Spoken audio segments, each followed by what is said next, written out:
I will be your host for today and subsequent webinars upcoming. Organized by Catalyst, this three-part webinar series that will be held weekly every Tuesday on the 9th, 16th, and 23rd of June at 4 p.m. Singapore time. As part of Catalyst's ongoing efforts to bring medtech and health tech startup community alive online, we have been organizing virtual advisory clinics as well as webinars. We cover topics related to regulatory requirements, investments, strategy, and other business considerations that will be beneficial for the startup ecosystem in the medical industry. If you'd like to find out more about us or be involved in the startup advisory clinics, please visit us at thecatalyst.sg. That's thecatalyst.sg. In this webinar series, we will focus on Southeast Asia's biggest economy and region, Indonesia. We have invited speakers who are investors, startup founders, corporate partners to engage in a panel discussion to analyze the current healthcare environment and dive deep into challenges faced in today's Indonesia healthcare industry. We are honored to have His Excellency Pak Ngurah Swadjaya, Indonesia's ambassador to Singapore, to be our keynote speaker and kickstart this webinar. He will be speaking on the development of Indonesia's healthcare industry and exploring the collaborative opportunities for the healthcare startups locally and regionally. May I now invite His Excellency Pak Ngurah Swadjaya to come online with us, please. Thank you. I hope you can hear me. Thank you very much. Very good afternoon to all. Let me thank the organizer for having me to speak at this important forum. I think this event is not only timely, but also I think it's crucial in the middle of this global pandemic that we are now facing. And I think if we are talking about the healthcare business in Indonesia, this is really presenting still a very big potential, especially when it related to the technological innovations as well as Industry 4.0 to support healthcare services to 260 million Indonesian people. So I think this is very crucial. Why this is essential? If we look at this slide, I think we still have a big gap that need to be bridged either by technological innovations or by investment in human resources as well as investment in the infrastructure. I think based on this data, we are still need a lot of doctors, a lot of hospitals, and also all of the supporting facilities to support the Indonesian program for universal healthcare service in Indonesia. The total number of the healthcare facilities in Indonesia, based on the data from the Ministry of Health, I think it's still, I mean, you see the number there. It's 20,723, comprising of 48% public healthcare centers, 38% clinics, and 14% hospitals. Healthcare expenditure to the GDP was 3.12%. And it is expected to grow to a total value of $60.6 billion US dollar by 2019, with an annual growth of 14%. If we are looking at the what the government of Australia is trying also to promote for the Australian business people concerning the healthcare potential in Indonesia, they see really an increasing potentials that allow so many players in Australia to participate in the healthcare innovation as well as healthcare services in Indonesia. Now, when we look at the challenges, I think this is basically the challenges. I'm not going to dwell into detail about this. I think we are all understand that this is really what the government is now focusing on in trying to facilitate or trying to promote the participation of the private sectors as well as all relevant stakeholders in order to address all of these gaps as well as these challenges in Indonesia. So based on the the challenges that we have at the moment, healthcare services in Indonesia, this potentially can be addressed through a number of different innovations in order to improve the healthcare access for all, in order to improve the service competence, referral system, service quality, medicine materials, and all of those challenges that I mentioned earlier. World Health Assembly is also in the resolution, they're considering as appropriate how digital technologies could be integrated into existing healthcare system infrastructures and regulation to reinforce national and global health priorities by optimizing existing platforms and services for the promotion of the people-centered health and disease prevention in order to reduce the burden of the health care system, particularly here in Indonesia. So when we look at this, of course, for Indonesia, going digital, I think it's very famous and also very well known. The data that we have seen, and this is also the report by the Australian government to the healthcare stakeholders in Australia. They are telling the stakeholders that the internet economy in Indonesia is the fastest growing in Southeast Asia, with compound annual growth of 40%. And it will also reach 174 billion Australian dollars by 2025. It has 170 million internet users and still growing until now. Indonesia has also 5 startup unicorns. And as far as the digital health revenue, it is predicted that by 2017, it was around 85 million in 2017 Australian dollars to about 973 million by 2022. This is only when we are talking about using technology, using innovation in Indonesia.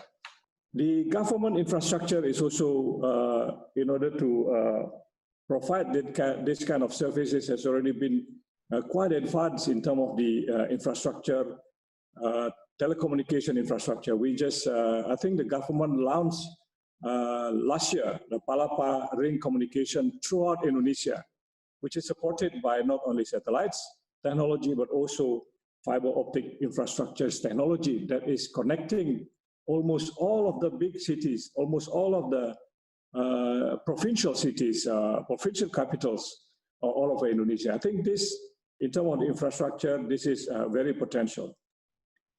Digital economy or digital related healthcare offers a significant potential to both in order to bridge the gap as well as challenges, as well as in order to really utilize the opportunity. E27 reported that Indonesia has healthcare first unicorn will be coming up out of these 8 potential contenders. They are mentioning 8 of them are Medigo, Pasienia, Pesan Lab, Home Care 24, Halodoc, Tele CTG, Tanya Doc, and Allo Doctor. So this is all of the startup that is potentially to become a unicorn. We see how they are going to evolve, of course, during this pandemic and the post-pandemic situation. Smart health or e-health is built using the combination of integration of digital, biotechnology, physics, automation of big data, Internet of Things, robotic, 3D printing. These are essential considering that Indonesia's geographical characteristic, which is of course comprised of so many islands, as well as the existing gap in terms of the infrastructure and human resources. Government investment priorities in the next 5 years are to continue infrastructure development, including infrastructure to support technological innovations, human resources development, government support the development of healthcare startups compatible in supporting government objective of providing universal healthcare in Indonesia.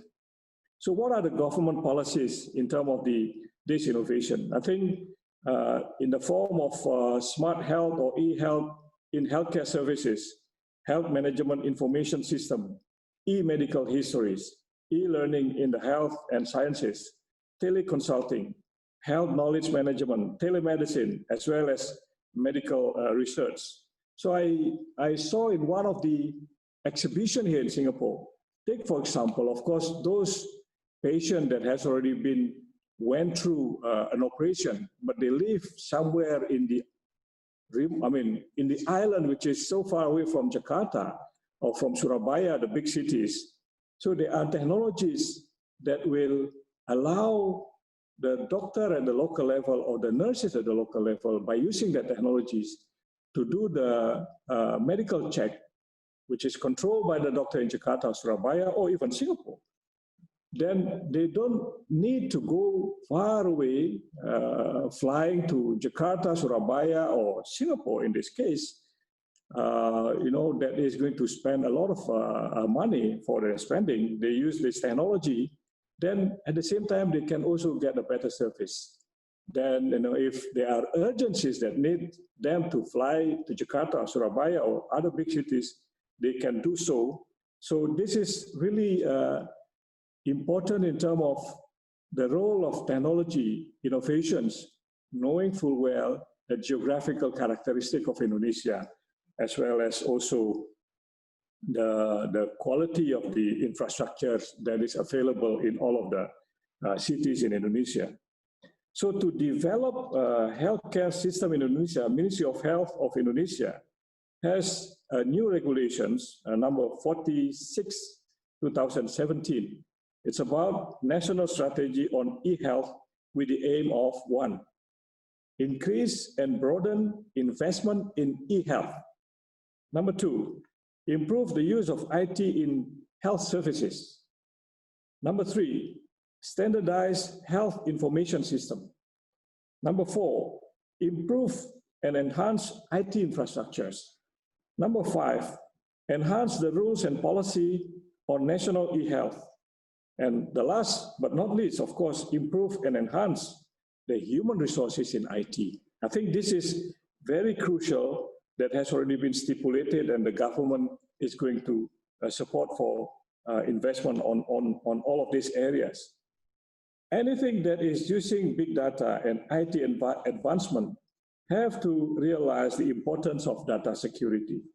The same case applies to the e-health system as well as the other system related to this. In an e-health system, it is important to make sure the confidentiality and also data protection on the personal consumers' data, health statistic data, and research, clinical and medical knowledge, and so on and so forth. The challenge to the e-health, the future health services that are increasingly sophisticated using the digital innovation must be safe, must be reliable, and also responsible to promote the consumer protection and have a very good risk management system. Some challenges in the e-health system in Indonesia is, among others, fragmentation of the national health information system, insufficient of IT infrastructure. I mentioned also earlier in terms of the challenges that we are facing in promoting this innovation, insufficient of national e-health standard reference, the lack of investment, lack of human resources, and insufficient of technical regulations. So currently, e-health or telemedicine or teleconsulting in Indonesia is also being provided by the startups. Among all of those that are also very famous and cooperating very closely with the task force to address this COVID-19 in Indonesia is Halodoc, Clinic Doctor, and Good Doctor. This startup provide health services such as teleconsulting and also giving medicine prescriptions and also give information on referral hospitals. So by most of the Indonesians who, I think they have, if they think that they have some sort of a symptomatic, they don't need to go immediately to the hospital because they might also be exposed to the risk of the COVID-19. They can just call this, application, Halodoc and Clinic Doctor, to tell them about the situation that they have. So then they can already make an early diagnosis about these people before they were advised to go to the nearest clinic or even to the hospital. These health services are also in line with the government aim to develop e-health system. On March 2020, the Ministry of Health of Indonesia announced cooperation with 4 health startups in Indonesia, as I mentioned earlier, to address the pandemic. The objective of the cooperation is certainly to make sure that every level of society have access to the information and education on health, which is very crucial. If we look at there's a study undertaken by one of the international consulting firm indicating that in Indonesia, the most concern of the Indonesians now, the highest is not about the economic difficulties that they are facing, it's about the public health. I think the awareness is there, but of course, how to bridge the needs with the existing or available facilities that we have. I think this is the challenge. I think this is something that this forum can also dwell and discuss further in order to provide us with a solution, as well as to give the opportunity for the entrepreneurs also to come and invest, especially during this pandemic time. With this cooperation, everyone is able to access crucial information as referral hospital for COVID-19, teleconsulting, telemedicine is also expected to reduce the burden on hospital to address or to handling the COVID-19 cases. Finally, with the obvious limit of hospital medical capacity infrastructure during this pandemic, a person with a mild health concern should be able to have their checkup by using the teleconsulting and telemedicine services to avoid the overcapacity of the hospital. So then the hospital can really focus on addressing those that need to be addressed by the hospital. Of course, in Indonesia, the government also setting up a lot of the quarantine facilities for those that is under observation or those that is still pending the result of the test for COVID-19. So the telemedicine services that all of those startup has prepared together will include how they will help the people to consult, suggest what need to be done, and also delivering drugs as quickly as possible. And when a person is diagnosed to have a further examination, it will be, of course, referred to the nearest clinic as well as the referral hospital. So long term, down the road, I think the target is to promote really a direct investment in Indonesia, foreign direct investment in Indonesia, to invite companies, to invite entrepreneurs from all over the world to invest in the medical supplies as well as pharmaceutical industries in Indonesia.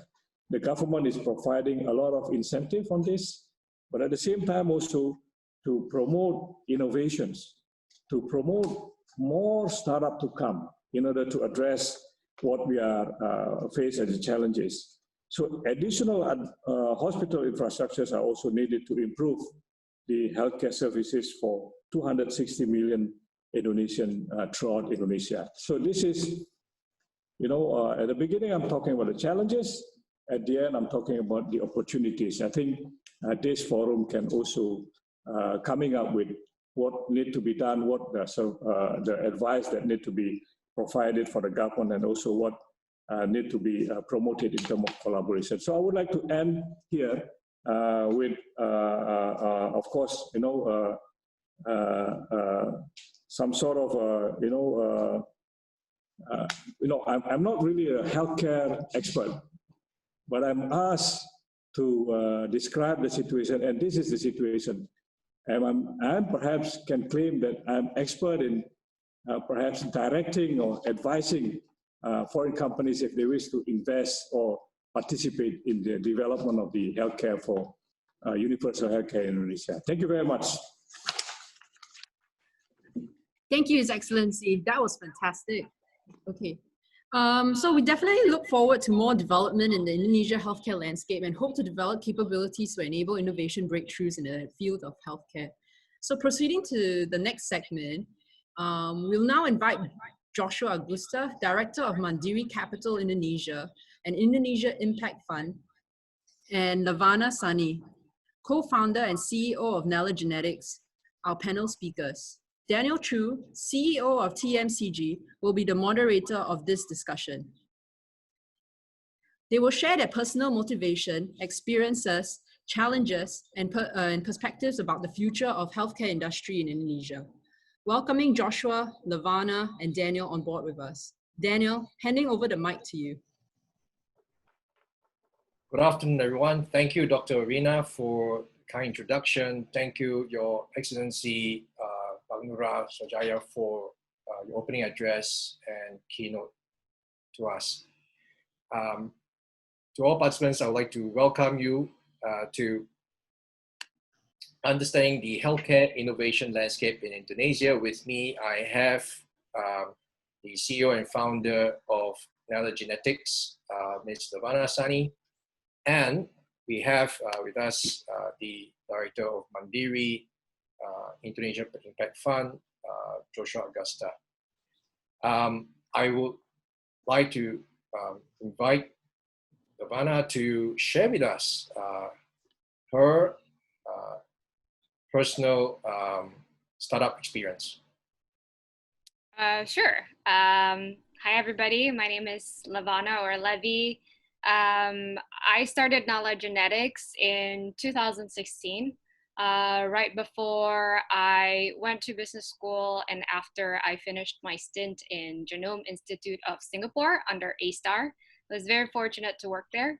And we started Nella Genetics because we really wanted to, as a group of founders at the time, which all founded in Genome Institute of Singapore, we really wanted to translate this one biomarker that we found in leprosy patients, actually, which is that it's a biomarker that can predict whether or not a certain medication can actually work for someone with leprosy.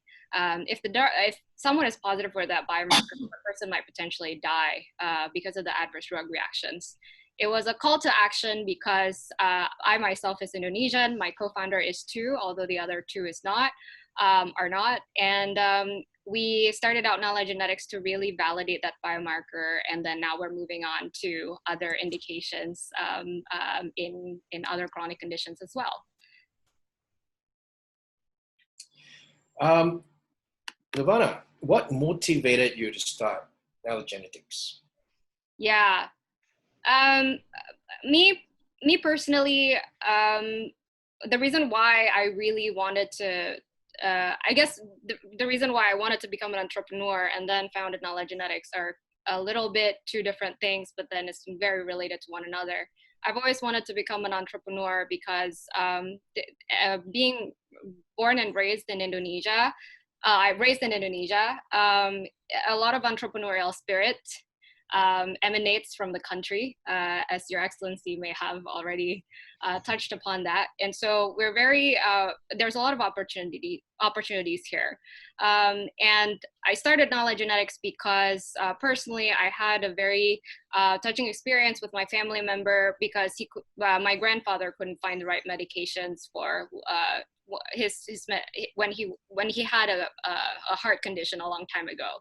And one of the reasons that he couldn't find it was because there wasn't the right tools for doctors in Indonesia, for example, to get the right medications, and one of them being genetics. And so pairing that experience together with the skills that I learned in Genome Institute of Singapore sort of became an obsession for the next years to come.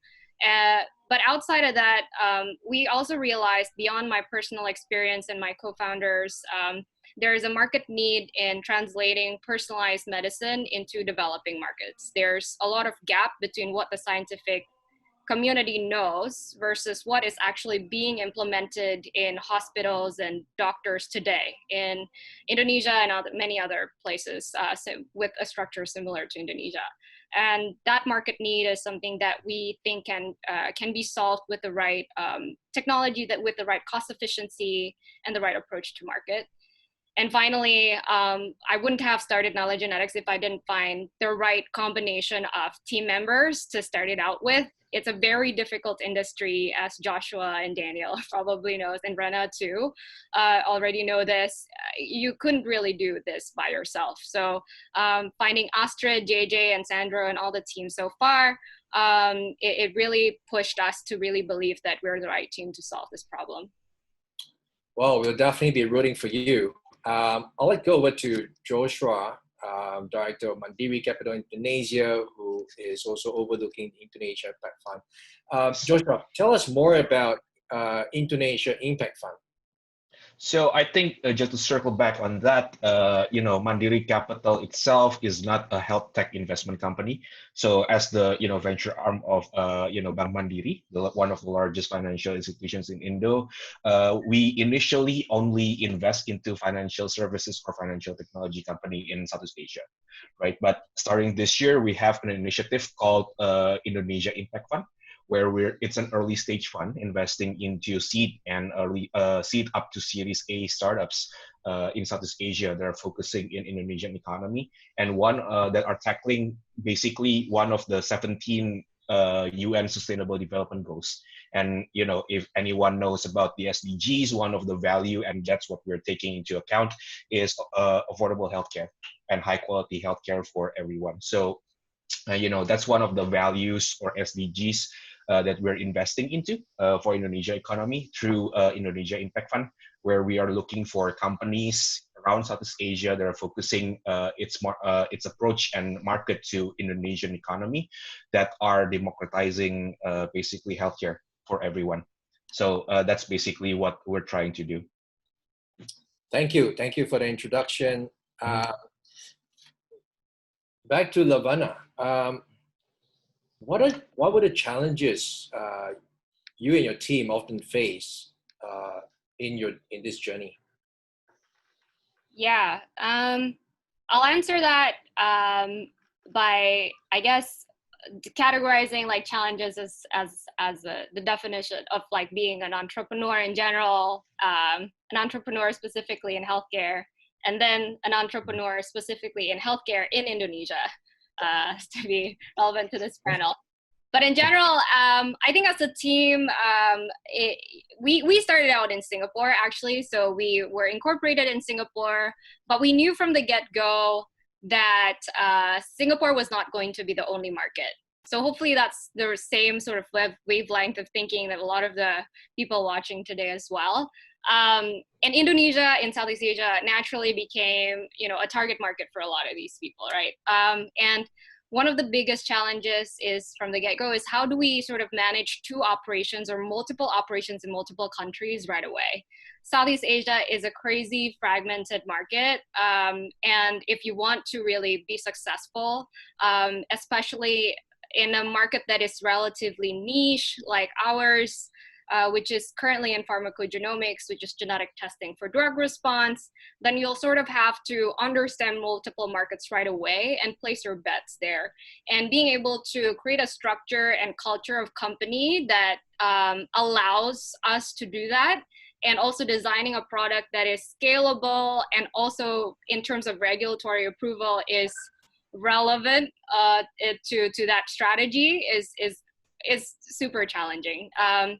It's been a lot in our minds, and hopefully with this pandemic, it actually paid off, because if we were only to be in Singapore, a lot of the markets are completely closed, right? The government has a stronghold on what to be tested and what not. But in Indonesia, the market dynamic is very different. We can actually work with the government to provide PCR testing to a lot of hospitals and private institutions and state-owned enterprises, for example. So putting your bets in multiple markets is useful, but it's very challenging.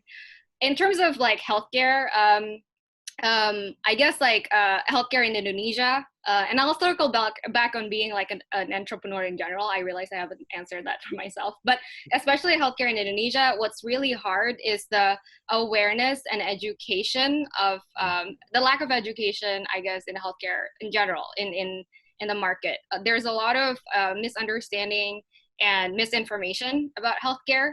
And so when we sort of talk to hospitals about genetic testing, there's a lot of basic education that we need to sort of invest in. And in other markets, it seems like it's not worth it. But if we were to really play in this market, we really need to invest in partners that really understand the solution and why that solution matters in their practice, because maybe that exposure has not been made by other stakeholders in the ecosystem yet. So we become the educator and also the solution provider. Finally, the challenges of becoming entrepreneur in general is just very stressful. Every single decision that you make seems like it's yours. So then if something bad happens, you kind of feel like you have to blame yourself. But I'm sure this is something that a lot of entrepreneurs and investors also think about. So nothing special there, I guess, but that's definitely challenging too. Thanks for sharing, but just indulge me. Yeah. As Nura shared with us earlier, some of the challenges is about talent. Do you find that in looking for talent as one of your challenges? So interestingly, right, we haven't had so much of a challenge, and I think the key is because I guess we're in the genetics testing space, and not a lot of people are actually in that space yet in Indonesia. So we get the best crop in every batch of university because they're looking for companies to actually contribute to, and they might be looking for a culture that's similar to a startup. Just becoming one of the first companies in this industry has been very helpful in terms of talent management for us. But we do find that talents in Indonesia versus in other places, for example, it's not a skill or education that is missing. It's the exposure. So as long as we hire based on potential, and we can see that potential in some people, but then give them the right exposure and the right training, we have found that our team members are just as great and as contributing to the company as other markets. We have a small office in Malaysia and Singapore, so it hasn't been a challenge at all for us. But it may be relevant only for me. I know that there are many talent challenges in software and other places as well. Okay, just one question before I go back to Joshua. Do you face challenges in raising funds from investors? Yeah, well. Well, Joshua knows that's coming, I guess. Yeah, exactly.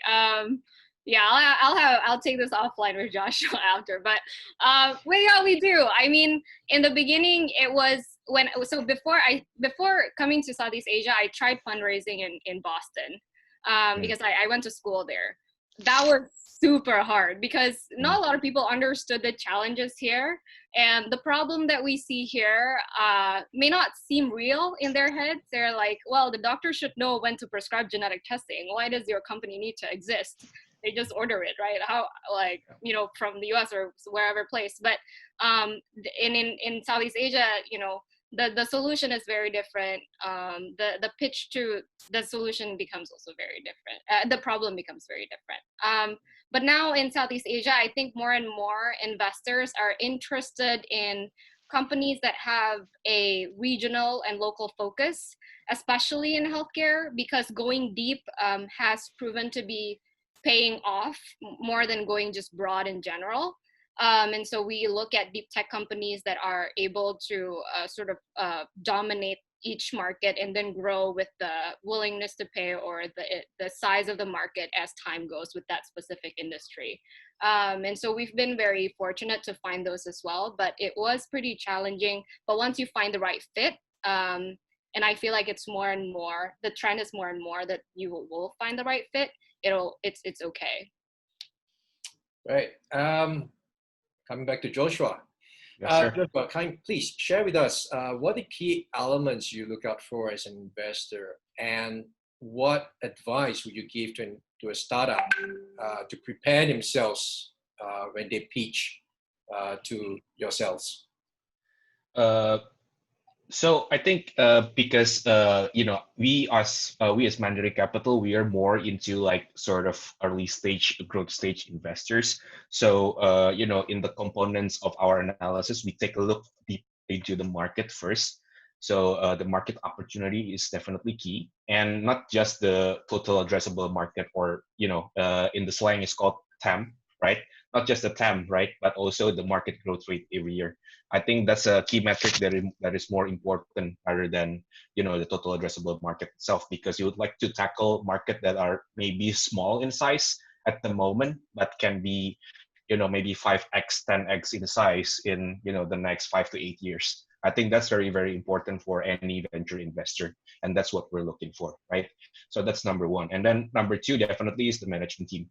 If you're in health tech space, or maybe if you're doing genomics like what Knowledge Analytics is currently doing, I don't really think that if you don't have any like sort of sectoral expertise in genomics, that you can raise any money from any investors, right? So depending on your specific vertical of your company, then sometimes sectoral knowledge is required, and also the component of your of your talents, basically the talent mix in the founding team.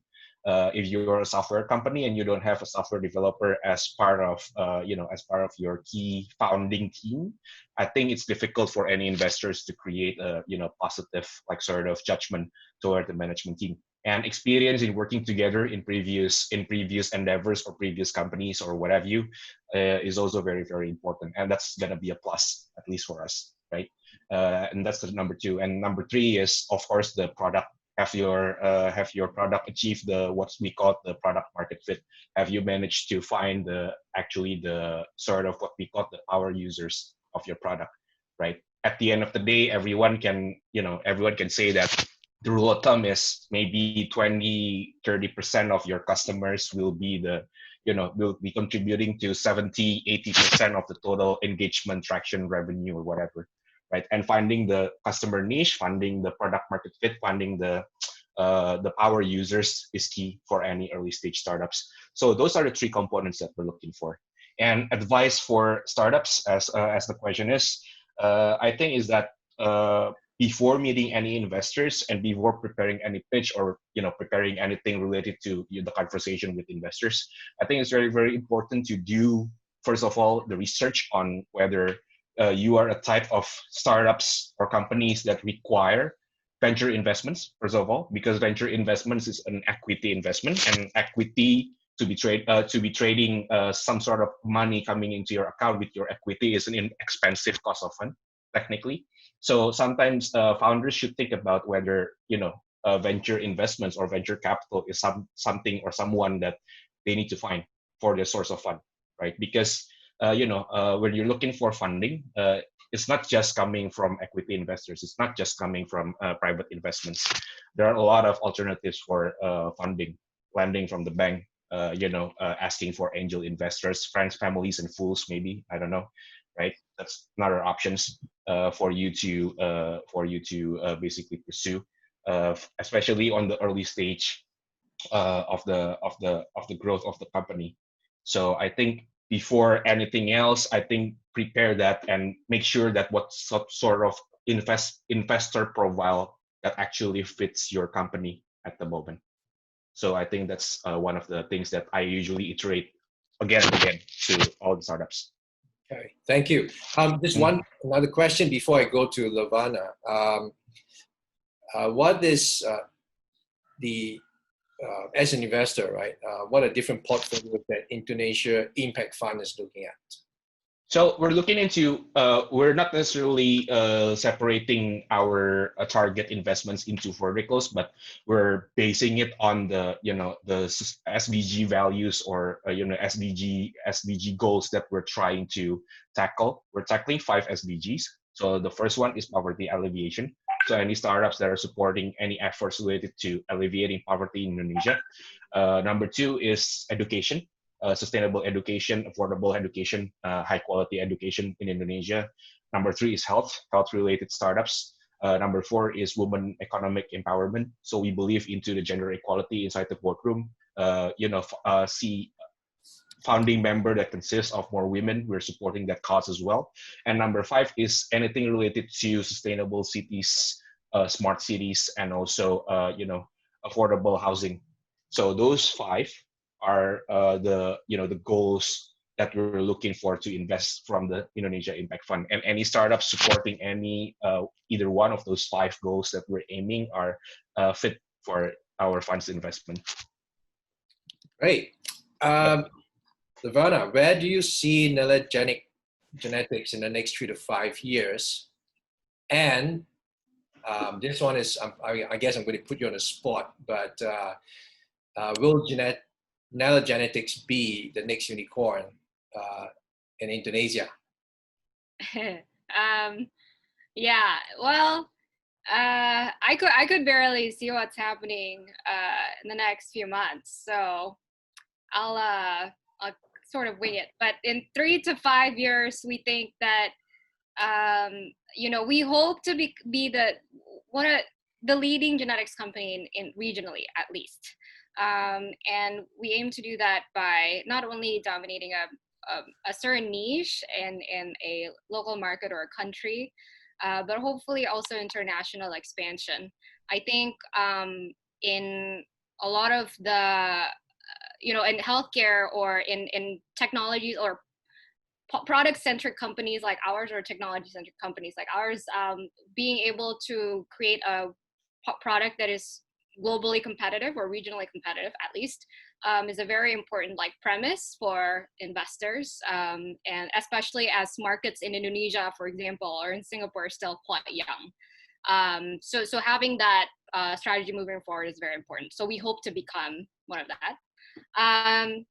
And also, the unicorn. Well, yeah, we hope so. I mean, everyone hopes so. A lot of investors ask us this, when will you become a $1 billion company? We usually just laugh it off. So hopefully. Well, I would say I think that there's this belief that the genetics market is huge. Right. Yeah. The market size for pharmacogenetics, just genetic testing and drug response alone, is $10 billion globally. And I think for specifically in genetic testing or genetic testing overall, sadly in Southeast Asia, it's not a real market yet. Because the users are still kind of figuring out what is the true value of genetic testing in this market. Is it more for home entertainment, which is on the rise since pandemic is here, right? But then there's also more of a clinical use case for example, BRCA testing for breast cancer and for newborns, right? So there's a lot of verticals, and I think the question is, would you pick one over the other versus become everything? And what would the market think about that is something that still needs to be figured out. For knowledge genetics, we focus a lot on the things that we think have a lot of clinical value. So we focus on biomarker, we choose biomarkers based on their potential to make impact based on a certain medication, how well validated that those biomarkers are in the market, and also how cost effective would it be if you were to implement that biomarker in a specific location, so in a specific population. And so that is the main focus that we have, and it's still yet to be seen, but to Joshua's point, it's an industry that is growing really rapidly. And also, I believe that genetic testing also it helps with targeted precision medicine. Yeah, exactly. So precision medicine is it's absolutely like a promise that a lot of people talk about. So one of the taglines that Knowledge Genetics always say is Knowledge Genetics is helping providers unlock the power of personalized medicine. Because all the chief medical officers and all the CEOs are like, yeah, you know, personalized medicine is great, and then we should totally work with Knowledge Genetics. And then we go to the doctor's level, and they're like, well, it's not written in the guideline yet. There's no Indonesian, you know, Ministry of Health that, you know, tells us to do this. Why should we believe you? The promise versus what is actually happening on the ground is very, very different. And so as a startup, working with the right doctors, working with the right partners to send the right messages out there to show that genetic testing is here not as a health fad, but is here to stay. And it's here because it has real values and it actually saves lives. That is the messaging that we want to put out there, such that more and more doctors believe that it is not just a trend, but it's a solution that they can use today. Yeah. Well, absolutely agree with you, Lavana, because I personally have been involved, looked into genetic testing as far back as 4 years ago, having worked with one of China's largest genomics. And I'm sure you're familiar with them, BGI, Beijing Genomics Institute. So I think there's great future for genetics, and we certainly hope and look forward to seeing a unicorn come out from healthcare. I've got a question for both of you, and that's, would having a strong team, especially in this healthcare industry, would having a strong team of medical advisory board and business advisory, who are key leaders in the industry, increase the valuation and credibility of the company? Maybe if I could have Joshua answer that question first, and I'll go back to Lavana. I think it depends on the role of that particular advisor or maybe board member, right? I think in a glance, we can see that, having someone influential in health tech or maybe healthcare space in the country, especially if they have some, relations with regulators, will definitely help, at least on paper. So at least in terms of getting good enough attention from investors, I think that's gonna be good. But eventually, any good investors will, do their homework, and maybe will realize that whether this guy is actually, providing real value to the startups. Hence, if they're not providing real value, then, no effect will be happening in the valuation. So I think in a nutshell, that's what I can say. Okay, Lavana, and I think we've got lots of questions coming from the participants. So Lavana, can you share with us? Yeah. Absolutely. So medical advisors and business advisors is so important, especially as being a founder who hasn't really had a lot of experience in the industry itself. So healthcare is just a giant web of mess. It's never just one buyer, one user. The payer is different from the user, different from the beneficiary, and different from the decision maker. So being able to sort of understand who does what, why, especially the incentives of each player, is so important. And advisors who have been here and lived and breathed like the struggles, they tell us all the time to not go a certain path because they've seen it before and never works. One of the most important lessons that one of our advisors and angel investors told us is that in the early stages in healthcare, do not try to innovate both product and business model.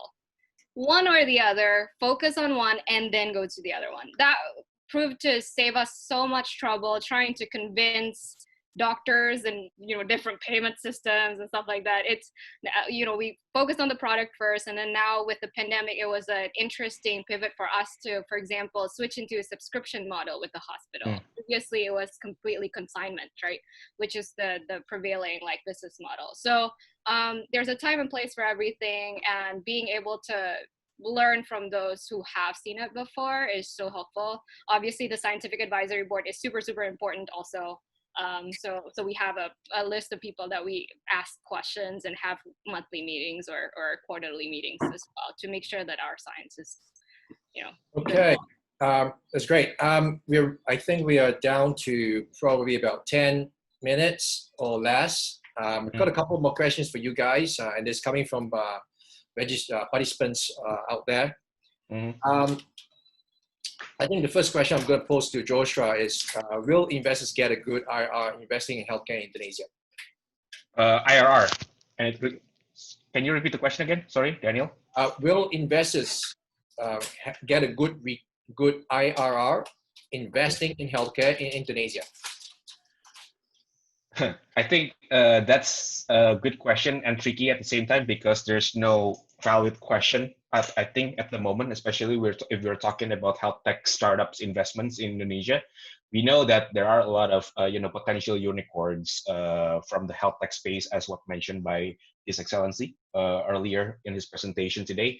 The likes of Halodoc, $500 million valuation, Alodoctor, 300 million plus in valuation. But at the end of the day, what we're trying to measure out of IRRs is the exit, right? So it's not just about valuation, it's about how are these health tech companies are going to exit in the future. Are any bigger medical technology companies coming from overseas buying them? Is there any room for listing these health tech companies in Indonesia capital market for IPO? I think that's going to be the biggest question for health tech market in Indonesia, especially because at the end of the day, valuation matters, but it mattered when they're growing. But at the end of the day, it's all about the exit. Where do you find the liquidity? And that's where you can find the IRR that any investors is looking for. But rule of thumb in Indonesia, I believe that for any riskier bets or any riskier asset classes, investments, IRR below 20% is not acceptable, because for 20% you can get any returns from property investments, mutual funds, basically any asset class that are less risky compared to tech investments, private investments, and especially health tech investments in Indonesia. Right, great, thank you. Now, in the interest of time, I think we're down to 5 minutes. Very quickly, I'm going to pose this question to both of you. Maybe Levana can start. What is the glaring white space in healthcare in Indonesia that you feel no one has looked at? The glaring white space. Yeah. Oh, maybe Joshua can answer this one. Or maybe Joshua will start. The glaring white space. So this is not just to make Levi happy, but precision medication. Is that what you call that? I think that's something that maybe are being overlooked in Indonesia. But personally, if you ask me, I'm a huge believer in that. So that's number one.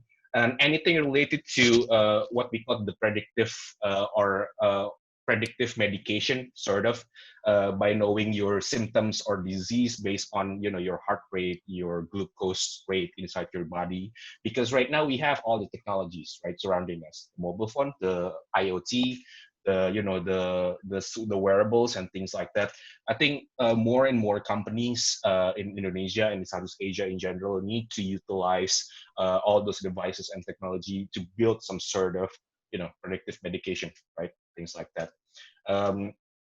I think the last one is basically much more fundamental, but none of them has really tackled this issue.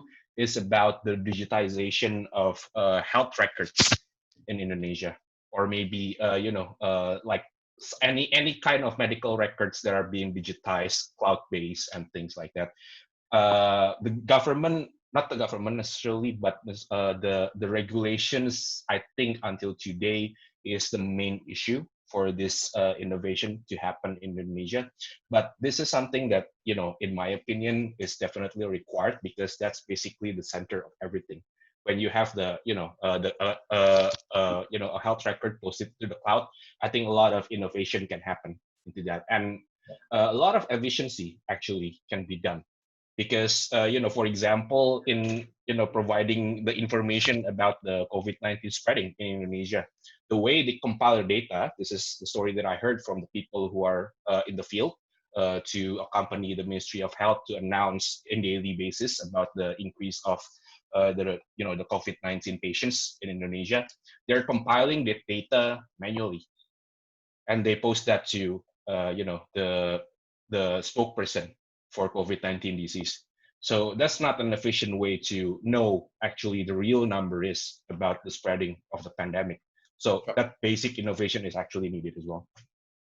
Yeah, I would agree with the digitalization of electronic healthcare health records in general. Yep. And also just like basic anything related to chronic medications or chronic conditions. Just in Indonesia, everything is like reactive healthcare. You're sick and then you go to the hospital. Yes. Any business model that supports and uses this model from BPJS for capitation model, right? Which is that you take care of a patient based per head. And as long as you make sure that the patient doesn't get sick, you get your money back. That's super interesting and super not being touched upon so much, I think. Yeah. Well, I absolutely agree with both of you that digitizing medical information records is definitely that white space that is missing here. And I think not only just in Indonesia, but globally, right? And I think there's going to be it's going to be a great opportunity. Well, we're done with. We've probably got 2 or 3 minutes left, and I want to thank our panelists for joining us today, spending the time with us. Pak Nura from our ambassador from Indonesia. I would like to hand the session back to our MC and host, Dr. Rina. Hey, thanks. Wow, that was really fantastic. And obviously we can go have this conversation going for a very, very long time, but unfortunately time is up. So thank you very much everyone for joining us. We will be sharing this video once it's up and ready at our website. Do please join us for our next second session, which is set to happen next Tuesday, same time at 4 p.m. Singapore time. And we'll have our invited speakers, 3 of them, Pak Ishan Athi from DKPM, Robin Sutikno from Global Urban Essential, and Gabriel Sim from APAC Med, who will provide a comprehensive view of the business landscape in Indonesia and cover fundamental considerations that are essential for you to run a healthcare business there. Also, do check Catalyst virtual startup advisory clinics where you get to actually meet key ecosystem partners in a one-on-one conversation and get advice on various strategic business matters in scaling up your business. Again, if you'd like to find out more information, please do visit us on our website at thecatalyst.sg, and that's THECATALYST.sg. Thank you very much once again, everyone, for your time, and I will see you guys all next week. Cool. Thank you, everybody. Thank you. Thank you. Thank you. Thank you.